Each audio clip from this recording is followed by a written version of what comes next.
খুলনা বিশ্ববিদ্যালয়ের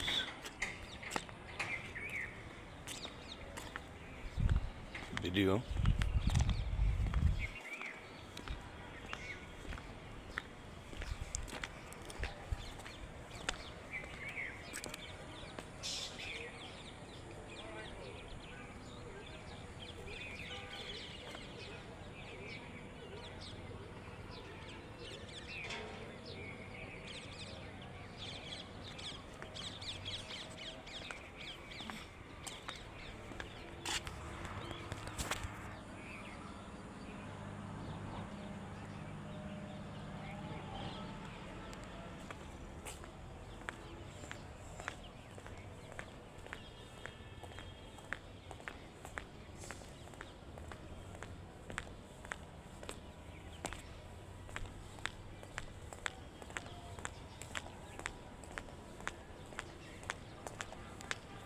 খুব সুন্দর একটা মসজিদ বিশ্ববিদ্যালয়ের ভিতরে।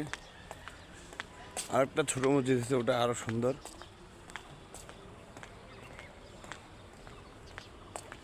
আমাদের দেশের প্রতিটা মসজিদই দিন দিন খুব সুন্দরভাবে হচ্ছে।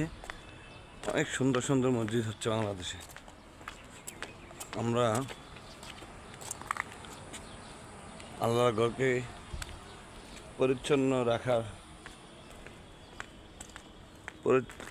রাখা যেই সুন্দর করার যে চিন্তা ভাবনা সবার মনে, 10 জনের হাতেই তৈরি হয় একটা মসজিদ। মসজিদ যেরকমভাবে পরিপূর্ণ সুন্দর রাখার, পরিষ্কার পরিচ্ছন্ন এবং সৌন্দর্য বর্ধনের জন্য আমরা যে সবাই আপ্রাণ চেষ্টা করি, আমরা যে আপ্রাণ চেষ্টা করি, এই চেষ্টা যেন স্বভাবিত থাকে।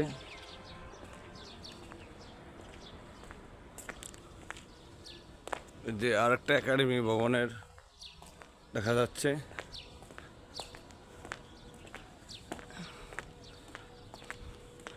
ওইখানে একটা নব থিয়েটার হচ্ছে, যে নতুন ভবন, অনেক আরো সুন্দর কাজ চলতেছে, কাজ চলমান। এই যে মাঠে সবাই আলাদা আলাদা বসে বসে ইফতার করতেছে। ও অনেক সুন্দর।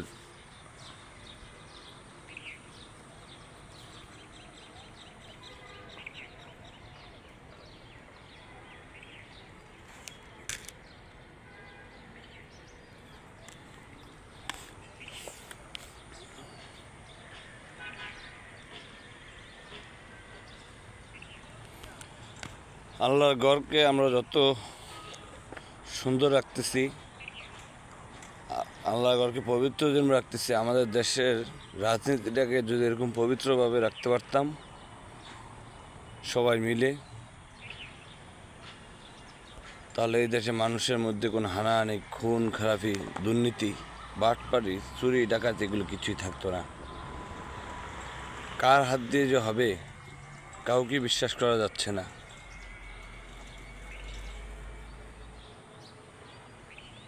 একজন আরেকজনের আমলনামা তৈরি করে, একজন আরেকজনের আমলনামা নিজে তৈরি করে, নিজের পছন্দ অনুযায়ী আমলনামা তৈরি করে, একজন আরেকজনকে বাটপার করে। ও ভালো কাজে ভালো বলে না, ভালো কাজেরও সমালোচনা করে, খারাপ কাজেরও সমালোচনা করে। খারাপ কাজের সমালোচনা হওয়াটাই স্বাভাবিক।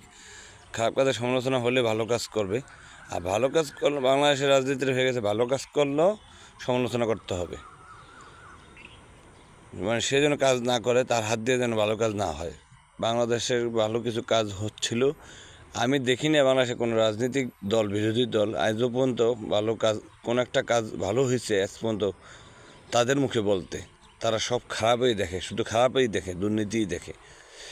দুর্নীতি তো আমাদের দেশে এখন থেকে হচ্ছে না, দুর্নীতি ব্রিটিশ আমল থেকে দুর্নীতি হচ্ছে। দুর্নীতি নাই কোথায়? সব জায়গায় দুর্নীতি আছে। তা আমাদের দেশের দুর্নীতির একটু সচরাচর বেশি।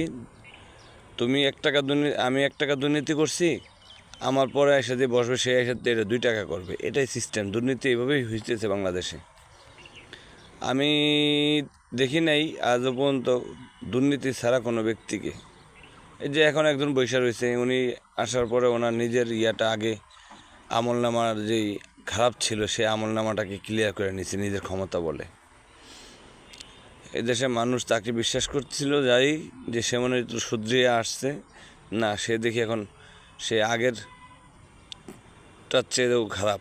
মানুষ এখন বলে আগেই ভালো ছিলাম, মানে সে আগের চেয়ে এখন বর্তমানে যে আছে তার অবস্থা আগের চেয়েও খারাপ। বর্তমানের অবস্থা আগের চেয়েও খারাপ, মানুষের মুখের ভাষা এরকম এখন। কিন্তু এই অস্ত্রের জোরে সন্ত্রাসীদের বলে, জঙ্গিদের বলে সে এখনও বসে আছে। জঙ্গিদের ভরসায় এখনও সে টিকে গেছে। সে 7-8 মাস হয়ে গেল টিকে গেছে। সে টিকে থাকুক, যদি সে ভালো কিছু করে যেতে পারে আরও কিছু সময় নিক, সমস্যা নাই। কিন্তু জঙ্গিদের দিয়ে এই দেশে কিছু হবে না। জঙ্গিদের মাধ্যমে যদি সে কিছু করতে চায় তা হবে না।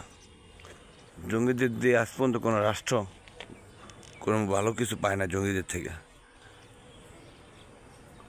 আমাদের দেশে যে জঙ্গিদের যেই অবস্থা দেখতেছি, আমাদের দেশটা ভবিষ্যতে একটা সময় পাকিস্তানের মতো প্রতি মাসে 1-2টা বোমা হামলা হবে না, যে তার কোনো গ্যারান্টি নাই।